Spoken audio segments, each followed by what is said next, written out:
అయినా నాకు అర్థం కాదు. భర్తలందరూ ఇంతేనా? భార్య మాట అస్సలు వినరా? నేను ముందే చెప్పాను. మేము ఈరోజు తిరుమల దర్శనానికి వెళ్తున్నాము. మార్నింగ్ 8:30కి స్టార్ట్ అయ్యి వెళ్తున్నాం.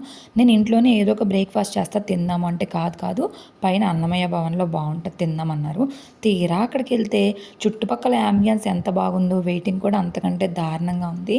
ఒక టిఫిన్ తినడానికి ఇన్ని గంటలు వెయిట్ చేయాలా? ఇంతసేపు వెయిట్ చేయాలా? అని నిజంగా ఓపిక చచ్చిపోయింది. మేము 9:15కెళ్తే ఆళ్ళు 1 అవర్ పైనే వెయిటింగ్ చేయించిన తర్వాత మాకైతే బ్రేక్‌ఫాస్ట్‌కి ఓకే పిలిచారనమాట. 4 మెంబర్స్ అని చెప్పాం కదా! ఇంకా అలా పిలిచారు. అండ్ ఇక్కడ బ్రేక్‌ఫాస్ట్ బావుంటది, యాంబియన్స్ బావుంటది, అంతా బావుంటది కానీ కొంచెం ఎక్కువ వెయిటింగ్ ఉంటది. ఇదొచ్చేసేమో కాంబో అంట. అన్నీ ఇచ్చారు. కొంచెం కాస్ట్ కూడా ఎక్కువే అనే చెప్పొచ్చు.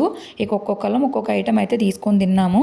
కానీ దీని తర్వాత తిరుమల దర్శనానికంటే ముందు అన్నీ చూద్దామని చెప్పి కారు కూడా మాట్లాడుకున్నాం కానీ అసలు ఏమి చూడలేకపోయాము. తిరుమల దర్శనం ఇంత దారుణంగా అయిందని అస్సలు అనుకోలేదు. ఫుల్ వీడియో కిందిస్తా చెక్ చేయండి.